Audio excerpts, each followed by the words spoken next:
नमस्कार, स्वागत है आपका इंडिया न्यूज 28 में। ये बात करते हैं मध्य प्रदेश की कुछ खास खबरों की। भोपाल पीसीसी कांग्रेस के चीफ जीतू पटवारी का बयान। सरकार के निषाद सम्मेलन को लेकर बोले पटवारी, धन्यवाद उनको जो किसी एक वर्ग की भावनाओं को समझ सके और उनका निराकरण वो कर सके, लेकिन सवाल उठता है कि अब जो इतने वर्गों के सम्मेलन किए उनसे कितना लाभ हुआ, उनकी आर्थिक और रोजगार के साथ सामाजिक दायित्वों की स्थिति का क्या संज्ञान सरकार ले रही है। सीएम के विदेश दौरे पर बोले जीतू पटवारी, सीएम राज्य में निवेश लाने विदेश जा रहे हैं। मैं समझता हूं उनका यही प्रयास होना चाहिए। अभी इंदौर में भी कार्यक्रम आयोजित किया गया, उससे पहले पंजाब भी वो गए थे। क्या इस पर सरकार श्वेत पत्र लाएगी? श्वेत पत्र में सरकार को बताना चाहिए कि सालों से की गई इन्वेस्टर्स समिट से कितना निवेश आया, सरकार का कितना खर्चा हुआ और सरकार ने कितने रोजगार दिए। भोपाल सिटी रिपोर्टर दिनेश मालवीय की रिपोर्ट।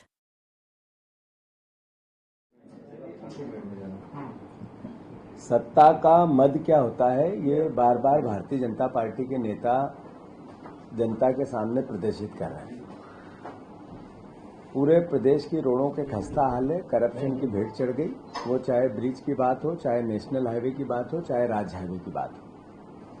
गांव गांव में सड़कें नहीं है। 25 साल के राज के बाद जन भावना कैसी। एक गर्भवती बहन ने जब आवाज दी कि जिम्मेदार लोगों आओ ये सड़क बनाओ, तो सांसद का बयान अपमानित करने जैसा है, अहंकार से भरा हुआ है। उस बहन को तारीख दी जा रही कि आपकी डिलीवरी की तारीख दो, हम आपके घर से आपको हॉस्पिटल भेजेंगे, पर सड़क नहीं बनाए। ये मैसेज है कि जो जिम्मेवारी दी है जनता ने इन लोगों को, उस जिम्मेवारी का किस तरीके से मुखोल उड़ा रहे हैं ये लोग। मद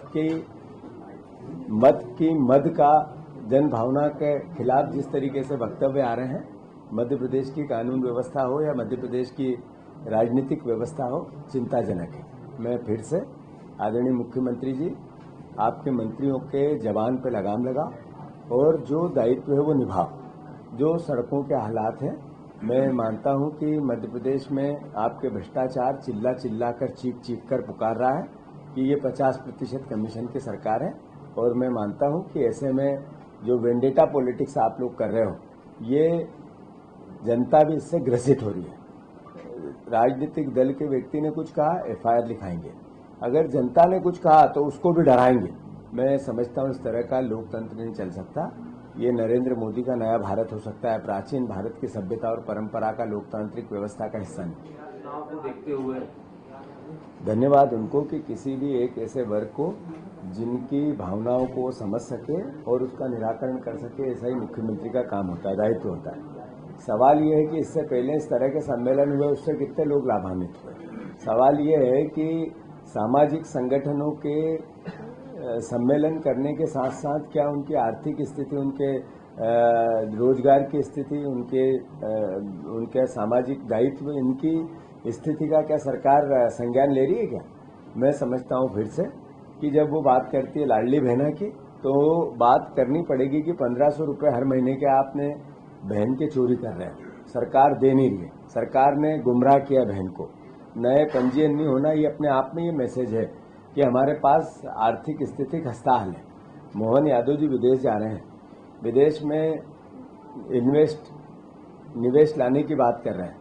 मैं समझता हूं मुख्यमंत्री का प्रयास होना चाहिए। अभी कल भी इंदौर में भी कुछ किया, फिर 2 दिन 3 दिन 4 दिन पहले पंजाब भी गए थे। प्रयास जारी है, पर सवाल ये है कि क्या इस पर व्हाइट पेपर सरकार लाएगी कि इतने सालों में जितनी इन्वेस्टर समिट हुई या अलग अलग इन्वेस्टर निवेश लाने की बातें हुई, उस पर क्या मिला और सरकार का क्या खर्चा हुआ और कितने रोजगार मिले और प्रदेश की आर्थिक स्थिति में इसका कितना योगदान आया, इसका व्हाइट पेपर इस बार सदन में सरकार लाएगी क्या? मैं मानता हूं मोहन यादव जी केवल काम करने की प्रक्रिया का एक तरह से प्रमोशन करना और फिर प्रमोशन के काम करने के बाद कितना उसका लाभ सरकार का, सरकारी तंत्र में जो आम जनता और हमारे खजाने में आना, इसकी समीक्षा भी होनी चाहिए। तो इसके लिए व्हाइट पेपर ला सब आगे।